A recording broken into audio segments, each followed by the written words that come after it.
नमस्कार,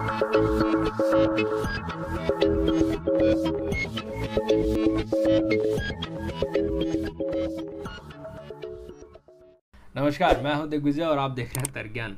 तर्कज्ञान पर इस वीडियो में हम जो पिछली वीडियो में हमने बात किया है उस विषय के विपक्ष में बात करेंगे।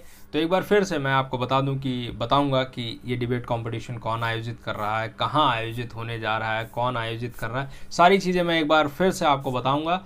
तो इसलिए वीडियो को पूरा ज़रूर देखें, क्योंकि पिछली वीडियो में हमने पक्ष में बात की है, इस वीडियो में हम विपक्ष में बात करेंगे।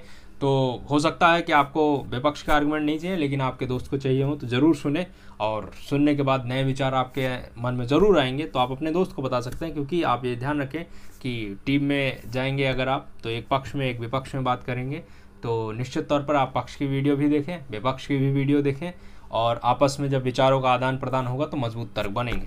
तो शुरू करते हैं इस वीडियो को, और इस वीडियो को शुरू कर रहा हूँ तो आप पूरा ज़रूर देखें इस वीडियो को, अनुरोध यही है आपसे, और अपने दोस्तों के साथ ज़रूर साझा करेंगे। शुरू करते हैं इस वीडियो को। सबसे पहले जैसे मैंने आपको कहा कि मैं आपको फिर से बता देता हूं कि कौन आयोजित कर रहा है। इस डिबेट कंपटीशन का आयोजन मोतीलाल नेहरू कॉलेज इवनिंग द्वारा आयोजित किया जा रहा है 22 मार्च 2021 को। वहां जो अल्फाज द डिबेटिंग सोसाइटी है, बाइलिंगुअल डिबेटिंग सोसाइटी है, वो आयोजित कर रही है। उनका एक जो एनुअल डिबेटिंग फेस्टिवल है पॉलीमैक्स 21, वो आयोजित कर रहे हैं इसमें। तो इसमें बहुत सारी डिबेट कंपटीशन है, टर्न कोड भी है जो कि दूसरे और टर्न कोड के बाद एक्सटेम्पोर भी है, तो वो मल्टी लेवल हो जाएगा। लेकिन एक कन्वेंशनल डिबेट भी है। तो कन्वेंशनल डिबेट के टॉपिक के विपक्ष में इस वीडियो में हम बात करेंगे, क्योंकि पक्ष में हमने पिछली वीडियो में बात की थी। तो हम सबसे पहले विषय जान लेते हैं कि विषय क्या कहता है, उसके बाद हम विपक्ष का वक्तव्य शुरू करेंगे। सबसे पहले हिंदी में, क्योंकि बाइलिंगुअल डिबेट है, मतलब आप अपना वक्तव्य हिंदी में भी रख सकते हैं और अंग्रेजी में भी रख सकते हैं। तो सबसे पहले हिंदी में विषय कि सदन का मत है कि कोरोना महामारी के बाद दुनिया एक विवैश्वीकरण के दौर की साक्षी बनेगी।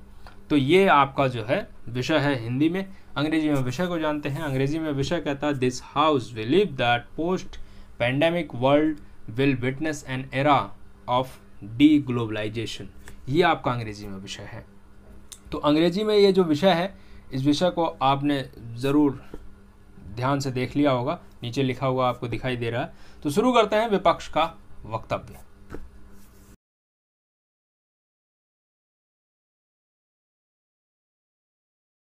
विपक्ष का वक्तव्य शुरू करें उससे पहले हमें यह पता होना चाहिए कि पक्ष ने क्या आर्गुमेंट दिया। पक्ष यही कह रहा है कि जी हाँ बिल्कुल, क्योंकि समस्याएं आई हैं वैश्वीकरण से, और वैश्वीकरण से महामारी फैल गई, कोरोना की चाइना को ब्लेम किया जा रहा है। जुड़े नहीं होते ज़्यादा तो कोई ना कोई देश तो बच ही जाता, सारे लोग एक साथ चपेट में नहीं आते। हाँ, पूरी विश्व की अर्थव्यवस्था बैठ गई है। तो आप यहीं से काउंटर करना शुरू करें कि दुनिया में जब वैश्वीकरण आया उसके बाद से कितनी समस्याओं का सामना किया, और तब भी बहुत बड़े बड़े दावे किए गए कि वैश्वीकरण खत्म हो जाएगा, दुनिया डी ग्लोबलाइजेशन की तरफ बढ़ेगी, विवैश्वीकरण की तरफ बढ़ेगी। क्योंकि वैश्वीकरण अगर आपको विकास दे रहा है तो उससे बहुत बड़ी संख्या में वो आपको जो है हम कहें कि वहाँ आपको नुकसान भी पहुंचा रहा है, खतरे बहुत ज़्यादा पैदा कर दिए हैं।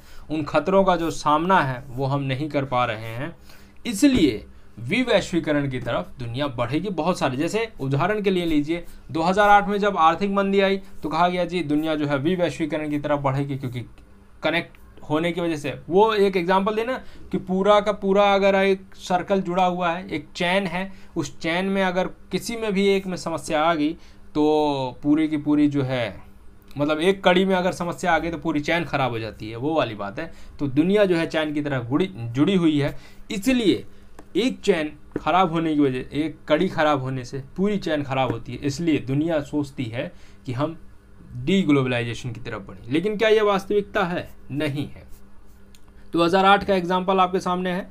दुनिया ग्लोबलाइज नहीं हुई, दुनिया जो है डी ग्लोबलाइज नहीं हुई, बल्कि ग्लोबलाइजेशन के एरा को और उसने आगे बढ़ाया। इसके अलावा आप देखिए कि जब आतंकवाद 2001 में जब अमेरिका में अटैक हो गया तो दुनिया जो है डी ग्लोबलाइजेशन की तरफ बढ़ेगी, लेकिन नहीं बढ़ी। कहने का कुल मतलब ये है कि डी ग्लोबलाइजेशन की तरफ दुनिया नहीं बढ़ेगी, बजाय इसके कि वो एक नए रूप में ग्लोबलाइजेशन को सामने लेकर आएगी। जो खतरे हैं, जो खामियां हैं, उनके अंदर सुधार किया जाएगा और फिर एक नए तरीके से ग्लोबलाइजेशन को आगे बढ़ाया जाएगा, नए वेरिएंट के साथ बढ़ाया जाएगा। ग्लोबलाइजेशन खत्म नहीं हो सकता। क्यों खत्म नहीं हो सकता? क्योंकि अकेलेपन में तो जी नहीं सकते। और आज जो व्यवस्थाएं बन गई हैं, देश और अंतर्राष्ट्रीय स्तर पर जो व्यवस्था बन गई है, उसके लोग आदी हो गए हैं और उनसे पीछा छुड़ाना बहुत मुश्किल है। हम कहें कि नामुमकिन है, इसलिए ग्लोबलाइजेशन खत्म नहीं हो सकता। आगे देखिए, हाँ ये हो सकता है। देखिए हो क्या सकता है, पॉसिबिलिटीज क्या हैं उसमें, कि यूएनओ में जो सुधार की बात की जा रही है, यूएनओ में सुधार तेजी से हो सकता है। यूएनओ के जो परमानेंट सीट के जो मेंबर्स हैं उनकी संख्या बढ़ाई जा सकती है, या इस बात पर भी डिस्कशन हो सकता है कि यदि कोई पावरफुल देश जैसे चाइना है, अगर कुछ वो गड़बड़ करे तो उसके ऊपर क्या कार्रवाई की जा सकती है। तो कहने का मेरा मतलब ये है कि समस्या का निदान किया जाएगा, बजाय इसके कि उससे भागने की कोशिश की जाए। जो कि पक्ष कह रहा है कि भाई वैश्वीकरण ने समस्या दी तो वैश्वीकरण से भाग जाइए। विपक्ष का ये स्पष्ट मानना है कि वैश्वीकरण जो समस्या है, उन समस्याओं का निदान कैसे हो सकता है, इसके ऊपर हमें बहस करनी चाहिए, बजाय इसके कि हम ग्लोबलाइजेशन को बुरा कहें और ग्लोबलाइजेशन से भागने की, पलायनवाद की जो नीति है वो नहीं अपनानी चाहिए और हमें जो है उन समस्याओं का समाधान करना चाहिए। ठीक है, भले से आप देखिए कि यूरोप में लोगों के आने पर, शरणार्थियों के आने पर प्रतिबंध लगाया जा रहा है, क्योंकि उसकी जो समस्याएं हैं वो आप खुद जानते हैं। तो उन समस्याओं का निदान करिए। उन समस्याओं को जब तक निदान नहीं होगा तो आप ये क्या समझते हैं कि अगर आप संरक्षणवाद की नीति अपना लेंगे तो क्या आप बच जाएंगे? नहीं बचेंगे, कि समस्याएं तो वैसी ही रहेंगी। तो हो सकता है कि कम ज़्यादा की मात्रा की बात नहीं कर रहे, लेकिन समस्याएं खत्म नहीं होंगी तो खतरा बना रहेगा। इसलिए समस्याओं का समाधान करना ज़्यादा बेहतर है। तो विपक्ष का स्पष्ट मानना है कि डी ग्लोबलाइजेशन की तरफ दुनिया नहीं बढ़ेगी, बल्कि एक नए रूप में डी ग्लोबलाइजेशन सामने आ सकता है, जिसमें जो चुनौतियां उत्पन्न होती हैं उसके खात्मे का एक बेहतर विकल्प तैयार किया जाए। क्योंकि वैश्वीकरण से हटना कहीं ना कहीं नामुमकिन है, क्योंकि दुनिया में क्योंकि सूचना क्रांति हो गई है, आप उससे जुड़े बिना नहीं रह सकते हैं और अपना विकास नहीं कर पाएंगे। क्योंकि देखिए वैश्वीकरण ने दिया क्या है, खास तौर पे विकासशील देशों में जो इतनी हम देखते हैं बहुत तेजी से जो रफ्तार से वृद्धि हो रही है, उसका कारण है वैश्वीकरण। वैश्वीकरण ने बहुत तेजी से दुनिया के तमाम ऐसे गरीब और विकासशील देशों को बहुत तेजी से विकास के रास्ते पर अग्रसर किया है, जो कि अगर वैश्वीकरण नहीं होता तो संभव नहीं था।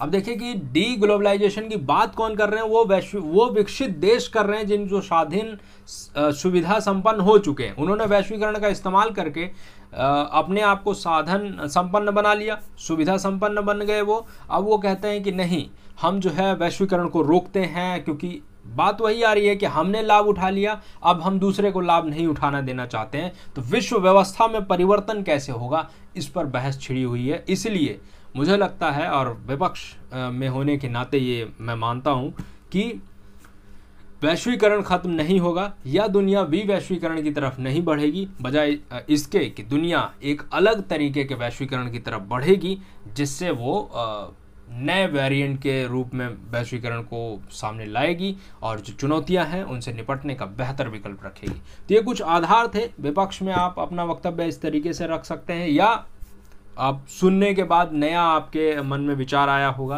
तो आप उन विचारों को रखिए। और निश्चित तौर पर मानता हूं कि जब आपको एक आधार दे दिया जाता है तो आप बेहतर तरीके से अपनी बात को रख सकते हैं।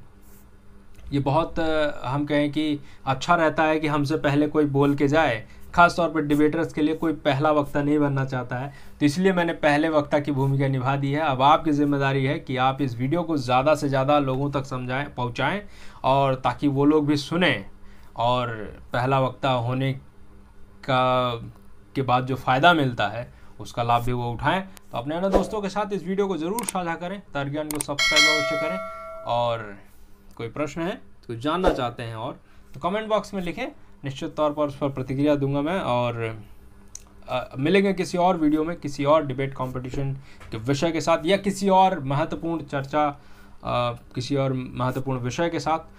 तो तर्कज्ञान को सब्सक्राइब अवश्य करें ताकि नोटिफिकेशन आप प्राप्त कर सकें। बहुत बहुत धन्यवाद। मिलेंगे किसी और वीडियो में। धन्यवाद।